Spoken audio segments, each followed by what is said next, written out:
welcome to Bloomberg Quint. You're watching Daybreak with me, Alex Matthew. First, the headlines. The Nikkei in Japan hits a 1.5-week low as trade worries return. The yen extends gains. Fed officials say another rate hike is warranted soon, but they're in no rush to tighten more aggressively.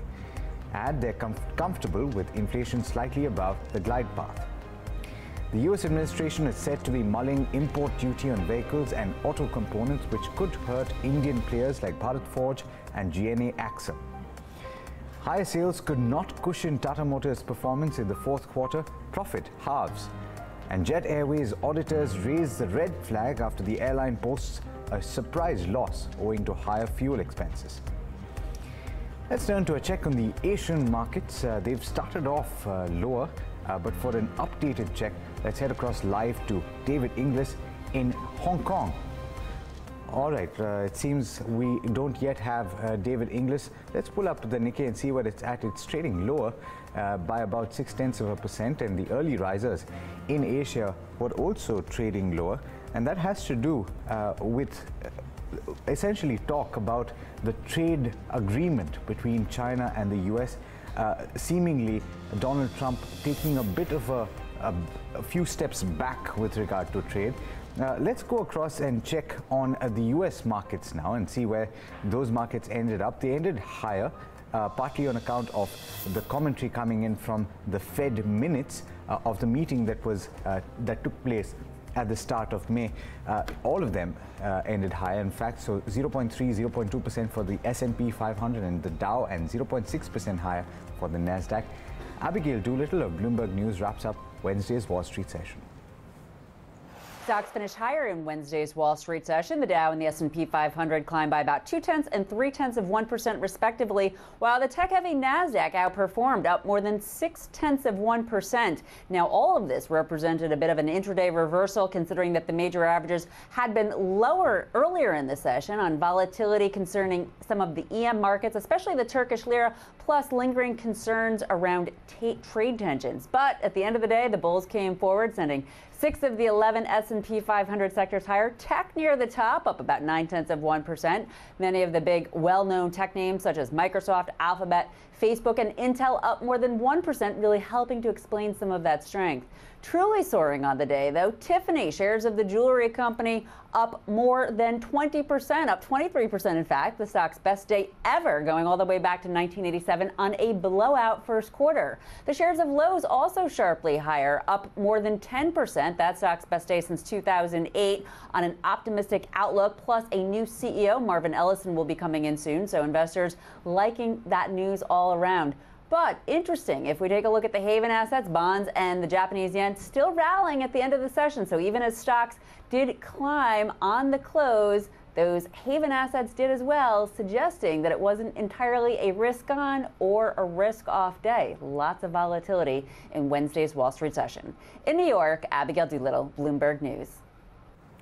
All right, the U.S. Federal Reserve is on track to hike rates in June. FOMC members are also comfortable with inflation staying slightly above the 2% mark. Kathleen Hayes of Bloomberg News has this report. I'd say the top of the list is the sentence where the Federal Open Market Committee, the FOMC, basically makes it look like a slam dunk. It's a sealed deal. There will be a June rate hike. Let's read the exact words of what they said. Most participants, that means there was probably only Jim Bullard from the St. Louis Fed, who doesn't think the Fed should be hiking rates at all, agreed or judged that if incoming information broadly confirmed their current economic outlook, strong labor market, more investment, fiscal stimulus coming, it would likely soon be appropriate for the committee to take another step in removing policy accommodation.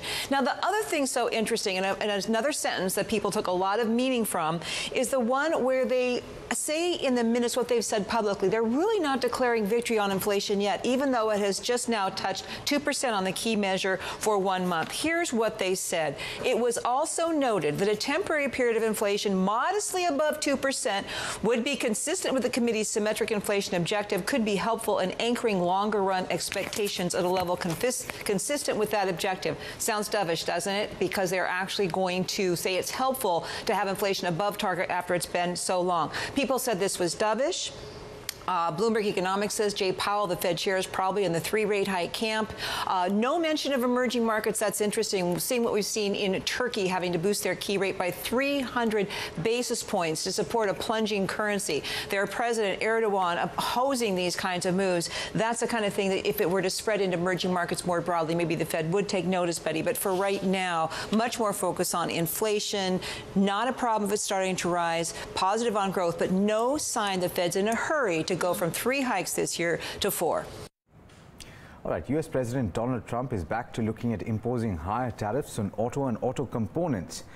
And they're talking about imports. Nearly 25% of cars sold in the U.S. are imported, and this may also prompt countries like Mexico and Canada to hasten the re-agreement of trade negotiations. Now, Jody Schneider of Bloomberg News has this report. The U.S. had wanted to move them ahead at various points. And, of course, there's big divisions between Canada, Mexico, and the U.S. The U.S. has wanted a lot of things that would benefit the U.S. that wouldn't necessarily be advantageous to the 2 other partners in the talks, so they've been going slowly. This looks like it is now a way to try to leverage the U.S. concerns and to say, hey, we could take some other steps. The aluminum and steel tariffs were also meant to do that. Mexico and Canada were exempted from those as a way to try to push again for the talks. So this seems to be one of the reasons to do this. But again, you know, these would affect other countries, and European partners are very concerned about this and have been expressing concerns about the tariffs. Everyone thought, okay, there was going to be a deal now between China and the U.S., and this also complicates those talks. All right, let's head across to David Inglis in Hong Kong now. David, seemingly muted start to trade in Asia. Yeah, well, I think if declines is the right way to describe muted, then yeah. I think when you look across the board, it's fairly mixed, I guess, to what you're alluding to there. But the benchmark is down 0.4%, dragged down today by what's happening in Japan. If I did have to pick the main drag on the benchmark, 1.2% decline. Jody was just pointing out, of course, one of the other top stories, of course, that's, I guess, in a lot of ways weighing on sentiment. Let's put it that way. Reasons to sell. We're down for a 4th day now on the benchmark. There's also, of course, the North Korean issue. They're now coming out following yesterday's comments from President Trump. They're now saying and putting that summit in doubt. He had a Bank of Korea rate decision as well in the mix. No big surprises there. It was really a no-brainer that they wouldn't move. GDP numbers out of Singapore, roughly in line with estimates there as well. But you take all of that, though, and I think you take the Fed minute story overnight where it was essentially, and you guys were just talking about it a little bit, where it seems to be a done deal maybe for next month, but beyond that is a lack of consensus between FOMC members on really where the economy goes and whether or not what we're seeing right now is sustainable. So I guess in that sense, that's a very good analogy of what's happening across markets. Short-term boost overnight into equities, which is fading right now, because anything beyond, say, the next 48 hours, there's very little catalyst or things to latch onto, if you will, and really get this rally sustainably up. In fact, it's been the lack of that recently. That said, we're now looking at fairly sharper declines as I speak. In Malaysia, we're now down 1.7%. In that market. The story across currency markets, it's very clear there that there is a fair amount of risk aversion with the Japanese yen, 0.5%, and EMs, again, very sold down against the Japanese currency and to a lesser extent against the US dollar. So, yeah, it hasn't been a good week, let's put it that way. All right, that's fair to say.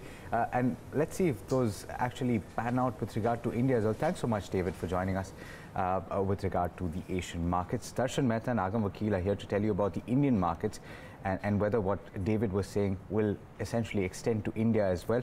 Darshan, first to you. Is that essentially how it's going to play out? Yeah, so if you're looking at it, the markets currently are looking weak across. I don't know what's happening with India because we are bucking the trend. The SGX Nifty is up 34 points, but that can change significantly as we go through the day. Now, if you're looking at what the ADRs did in trade, most of the ADRs ended with a negative bias. Vedanta was down almost 5%. Tata Motors, Dr. Reddy's down over 2%. Even the strongest of the one, HDFC Bank, was down close to 0.5%. So weak closing. Infosys and ICICI Bank did well. well, and Infosys is doing well given the fact that how the rupee has panned out against the dollar. There is constant depreciation of the rupee against the dollar.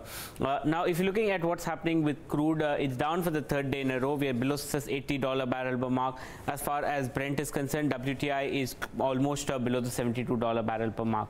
How did the base metals close in on the LME? And most of them did manage to end with a negative bias. So copper, zinc, nickel were down in trade.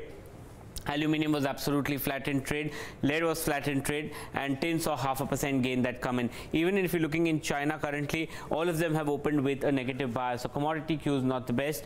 Most of the precious metals seem to be doing well at this point of time. Now, if you're looking at how the fund flows managed to pan out in trade, FIs are heavy net sellers. They sold in 300 crores in the cash market, but DIs have bought in almost 780 crores in the cash market currently.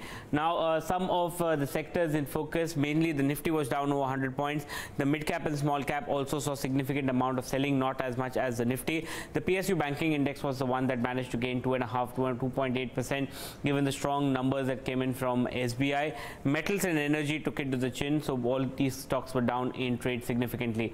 The WIX managed to move up by 4%, given the fact that the Nifty was down in trade. And finally, if you're looking at what the setup was, 100 points down on the Nifty, it was the heavyweights that fell. Reliance, the HDFC Twins, and ITC that led to the drop that came in. SBI was the only saving grace. Apart from it, rather muted cues coming in from the other companies. But Agam, what are you spotting on the FNO side? Well, Darshan, more weakness coming in for the Nifty. It loses another 100 points, and there is more selling pressure.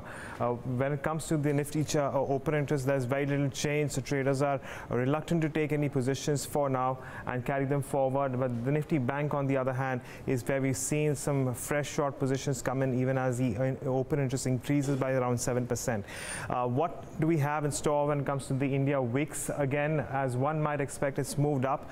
It's still largely range bound between 13.5 and 14.5, and that range hasn't broken despite the fact that we've seen so much volatility. That said, when it comes to the Nifty put call ratio, as one might expect, it has fallen even further to around 1.18. How have the options panned out? Well, again, on expected lines, what we've seen is more writing in the 10,500 mark, given the fact that we saw the Nifty move down below that level. But don't forget, we're seeing some writing in the 10,400 put as well. We're likely to see just some amount of resistance around that level. That said, moving in terms of stocks, we're watching out for Jet Airways and Just Dial, both move out of the band. Expect regular trade to resume for these. HPCL stands out, another weekday of trade, substantial shorts added, and of course Vedanta as well, looking at sharp cuts with another 6.5% it will decline in open interest, so long as unwinding there as well. On the whole, it's weak all round, and if we were to go by the SGX Nifty, likely to see a positive opening, but we'll have to wait and watch on that one. All right, we'll have to see, Agam, if the recent trend of flat starts will stick today as well. Let's take a check on the rupee and bond market as well. The Indian rupee on Wednesday weakened to an 18-month low against the US dollar due to external factors such as rising US bond yields, geopolitical concerns, and a trade war threat. The home currency ended at 68.43 against the US dollar, a level that was last seen on the 29th of November 2016, down 0.6% nearly from its previous close of 68.04. Now, the 10-year bond yield closed at 7.849, up from a Tuesday's close of 7.812%. All right, the Union Cabinet has approved an ordinance which proposes to make changes to bankruptcy rules in the country. A detailed statement is yet to be put out by the government. A 14-member insolvency law committee had earlier made suggestions to the Ministry of Corporate Affairs, and the suggestions include addressing of the situation of home buyers, expanding the pool of potential bidders, making recoveries easier for lenders, and expediting the decision-making process by creditors. Moving on to earnings, higher sales could not cushion Tata Motors' performance in the fourth quarter. The company's decision to shelve a number of projects under various stages of development meant that they had to account for losses of more than 1,200 crore rupees in the last quarter. Yatin Mota has this report on the key highlights from those earnings. Well, it was a mixed fourth quarter for Tata Motors. The earnings met the expectations more or less on the consolidated front.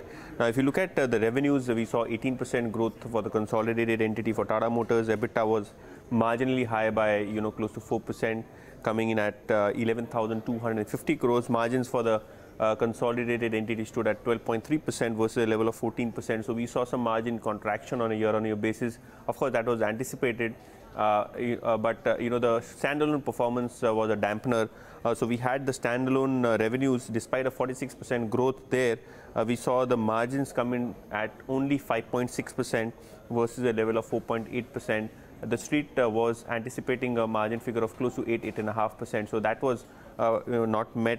Also, they posted a loss of 500 crores for the standalone entity. Of course, there was a one-time impairment charge because of which we had the overall earnings for Tata Motors getting impacted. Also, on the JLR entity front, we had the pension credit of close to 437 million British pound. And the total provisioning that I was talking about for the standalone entity for impairment, that was close to 963 crores. So these were the two big adjustments as far as Tata Motors earnings were concerned. Of course, the management is quite confident that moving forward, the key geographies should do well. Of course, the situation in UK and Europe remains, quite weak when it comes to the demand for luxury cars. So that is one area wherein probably, the stock would face some, pressure points in terms of the earnings visibility. But clearly, if you look at the fourth quarter earnings, it has more or less met the street expectations. The street would be probably disappointed with the, operating performance of both the standalone entity as well as JLR. All right, Tata Motors has been rising in the recent session, so we'll have to see how it reacts today in trade. But what are the other stocks that you have to watch out for? Shraddha Babla has an entire list to tell you about in the Stocks in News. Shraddha, morning. Good morning, Alex. So a couple of companies that reported earnings post-market hours, so we're likely to see reactions there. Very strong set of numbers coming in from Suntec Realty. Revenues grew by 50%, net profit nearly doubled or more than doubled to 12 crores. EBITDA margins rose from about 49% to 52%. Strong set of numbers also coming in from Eros International Media. Revenue growth of 32%, net profit up about 80%, and EBITDA margins came in at 38% versus about 21.8. Similarly, a very strong set of numbers from SML Isuzu as well. Revenue growth was muted, but the net profit grew by about 56%. EBITDA margins rose from 4.9% to 6.6%. So operational leverage at play there. Natco Pharma revenue growth of 36%, but the net profit jumped by nearly 70%, with margins rising from 42% to 49%. So again, very strong set of numbers coming in there. Rupa for 10% revenue growth. Net profit, however, jumped by 70%, and that's on account of the fantastic operational performance where EBITDA grew by 66%. On the other hand, numbers from Jet Airways were a big disappointment. While revenues grew by about 9%, the company reported a net loss of 1,036 crores versus a profit in the corresponding quarter previous year. EBITDA came in at about 178 crores of loss versus a profit of 700 crores. So this stock will clearly react negatively in trade today. Tata, there's a ET report which says that True North may take 40% stake in Royal Sundaram General Insurance Company, and that deal is valued at about 1,300 crores. So watch out for Sundaram Finance. They hold 49% stake in this general insurance company. You have Kaveri Seeds on the back of bulk deals, where known investor Monish Pabrai's Pabrai Investment Fund has bought 1.2% stake in the company. On the other hand, BNP Paribas Arbitrage sold 1.1% stake. Indian Terrain Fashions is another company where in a bulk deal, Malabar India Fund bought 2.6% stake. The seller was DSP BlackRock India. So watch out for all those names. All right, thanks so much for that, Shraddha. And Darshan is back to tell you about the big brokerage calls of the day. Darshan?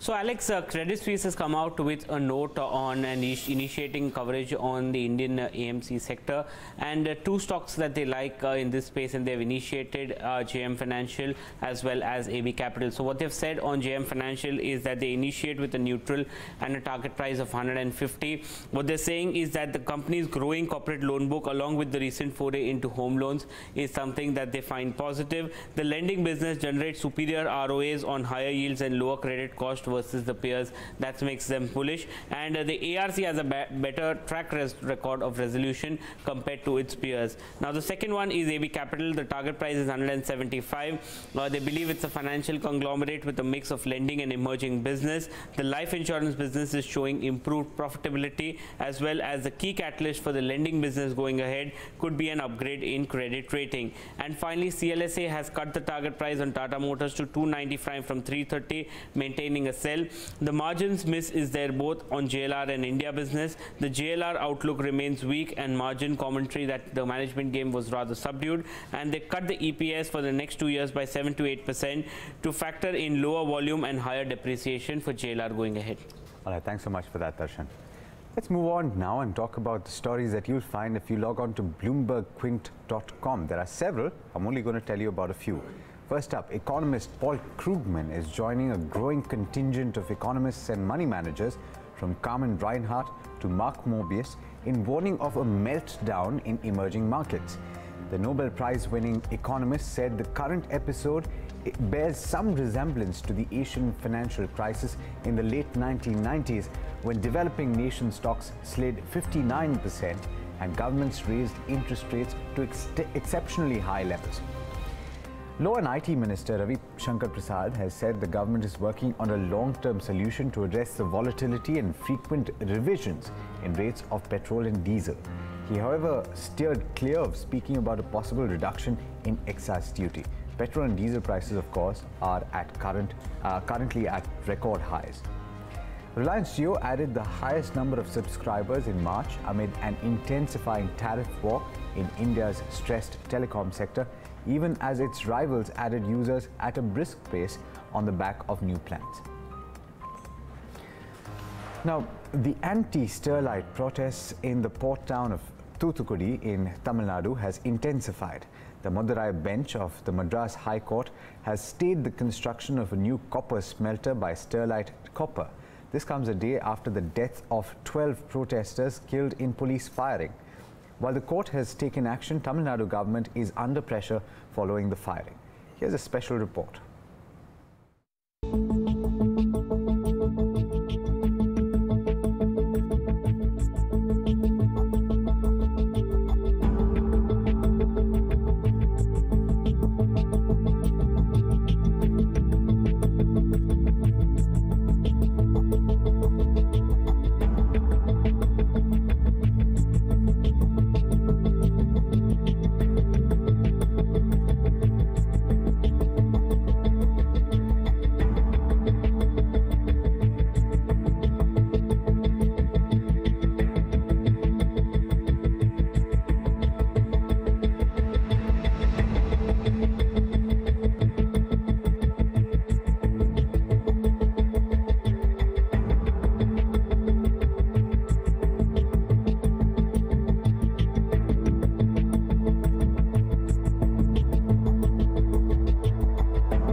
Environmental mitigation measures have been incorporated. We have spent more than 500 crores over the several years, which only a handful of companies in India would have ever thought of investing.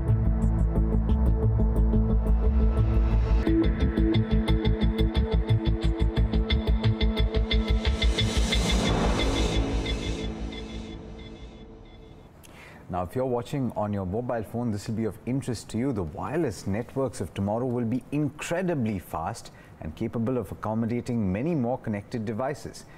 Bloomberg Quick Take explains what 5G is and how it will change your life.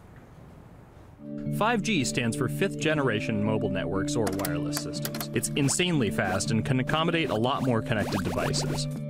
But the reason it's being called revolutionary is because 5G will allow connected devices to speak to each other as well as people. Right now we're living in a world where really it's a one-way experience. That's Bloomberg tech reporter Ian King. The network talks to your phone, you look at your phone and access data, then you send something back to the network. What we're being told about 5G is that really for the first time we're going to see machines communicating with each other over mobile networks in a meaningful way.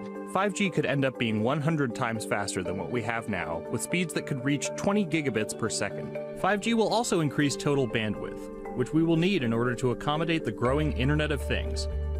We're talking about the class of devices like internet-connected refrigerators, thermostats, dog collars, but 5G will enable many, many more. But perhaps the biggest advance will be a huge reduction in communication lag time, known as latency. A network of driverless cars will need the speed of 5G to ping each other multiple times per second to avoid collisions.